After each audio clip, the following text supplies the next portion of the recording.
Norte, a gente tem na própria UNP, a gente tem também na Universidade Estadual do Rio Grande do Norte, o UERN. O ensino médico, o ensino da medicina está de boa qualidade aqui no Rio Grande do Norte e de maneira geral no país? Vou começar pelo Rio Grande do Norte, que é a parte mais fácil de falar e de resultados melhores. A Universidade Federal do Rio Grande do Norte, o curso de medicina, ele é consagrado. Hoje está considerado um dos melhores cursos de medicina do Nordeste. Certo. Já conquistamos, bem recentemente, ser o melhor do Nordeste, mas a grande maioria das vezes está entre os melhores. Isso é muito bom, fruto de uma história... Então está formando bons médicos. Bons médicos, bons médicos. A equipe de professores tem se renovado, temos vários conselheiros professores que são pessoas sérias, boas, honestas e que fazem o seu trabalho de forma muito dedicada, e o resultado é isso, são bons médicos formados. A UNP, que é a segunda maior e a segunda na história da formação de médicos, começou, tem um tempo de história, já se formaram algumas turmas, e tem melhorado muito. Aí não quer dizer que já está boa ao ponto de pensar que essa nota é o top. Então foi um reconhecimento, atual, foi um reconhecimento da sua proposta de melhoria, mas, por exemplo, a UNP não tem ainda um hospital próprio onde pudesse congregar ali todas as especialidades médicas para todos os seus alunos. E no caso da Universidade Federal do Rio Grande do Norte existe o Onofre Lopes. Onofre Lopes, a maternidade Januário Cico, o Hospital Gisela Trigueiro, e vários hospitais do interior. Então, assim, é uma estrutura muito grande, onde a formação é facilitada por causa dessa estrutura. A UNP tem... É porque o ensino corre paralelo, no caso do médico, paralelo com a prática, né? Isso. As duas coisas não tem como juntas. você formar um médico só com teoria. Não tem Isso como. vai gerar um médico que não tenha condição de avaliar adequadamente seu paciente. Dá uns pontos. Então não tem como.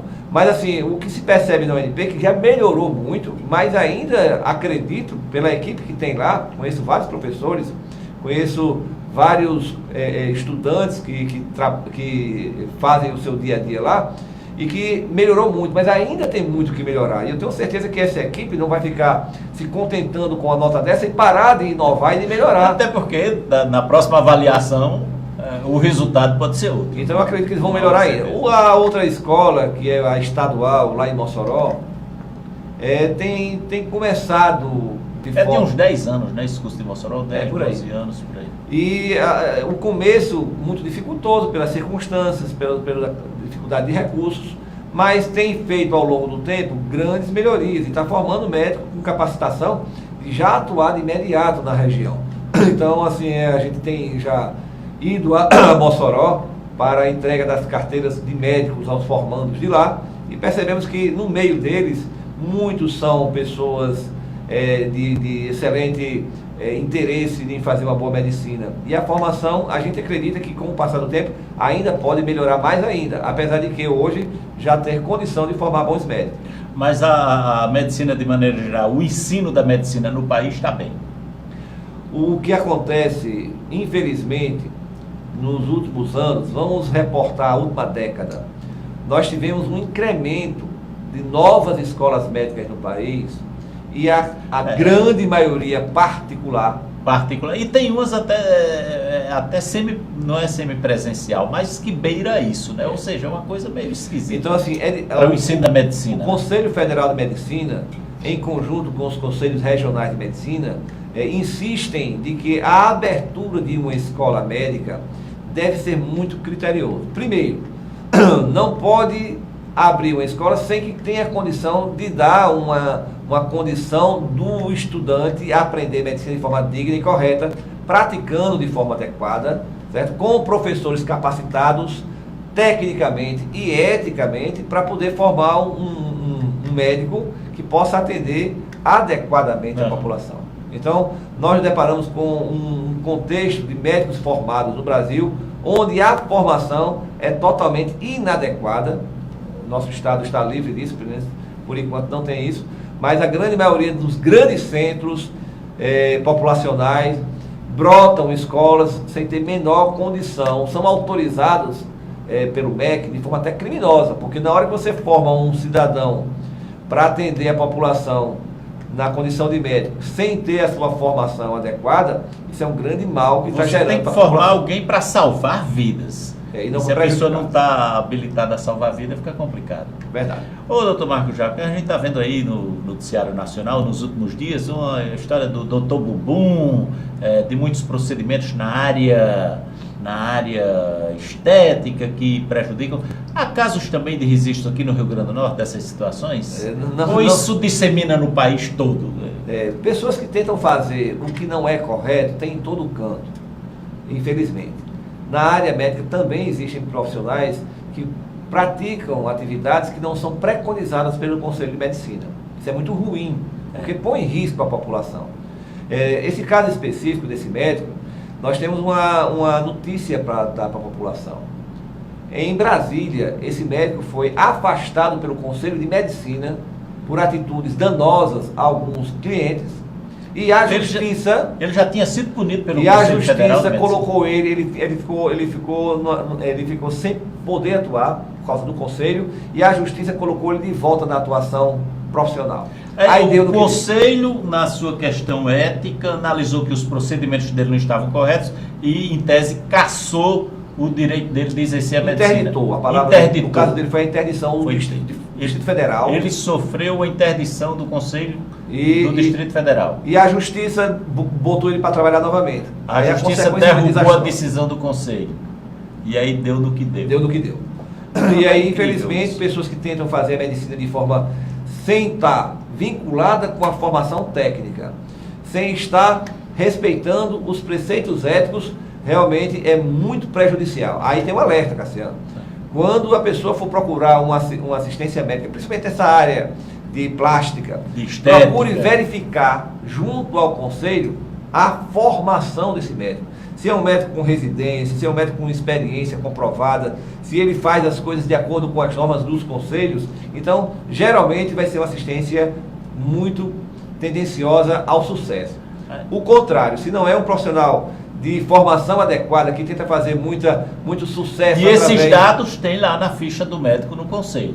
Todos os médicos inscritos têm condição de ser pesquisado pela população sobre a formação dele, sobre a especialidade dele, e inclusive saber da postura profissional dele. Então é muito importante que a gente tenha condição de dar essa informação, mas essa informação será dada a quem procurar. Então é importante que a população atue no sentido de pesquisar isso. Você vai fazer algum procedimento, aí antes de fazer, procura o conselho, se há alguma coisa que pode complicar, para se garantir, se você não conhece aquele médico.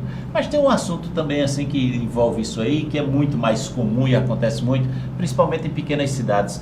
Normalmente, eu lembro que aqui no Rio Grande do Norte já existiram muitos casos, né? É o falso oftalmologista, o optometrista que está ali num ambiente perto de uma ótica no interior, que faz um exame rápido em tese, paciente de algum problema dos olhos, e aí já é indicado para ir para a ótica, porque aquela ótica ali vai fazer o óculos no preço mais barato, tal, não sei. Ainda tem esses casos aqui pelo Nordeste, aqui pelo Rio Grande do Norte? Infelizmente, sim. A optometria é uma área que atua na manipulação dos equipamentos, né, é o técnico.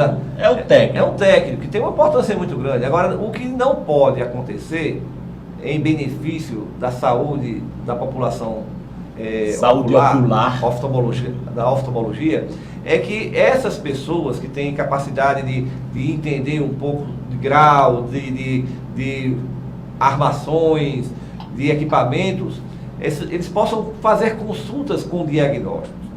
O momento porque aí o conhecimento deve ser bem mais profundo, né? Aí tem muito mais coisa, que atrás do olho tem muito mais coisa. Na hora que um oftalmologista com a formação adequada, com equipamento adequado, faz uma avaliação de um paciente, ele tem condição de fazer o que é mais comum, que é proporcionar ali uma refração, um óculos para melhorar a sua visão. É o mais comum.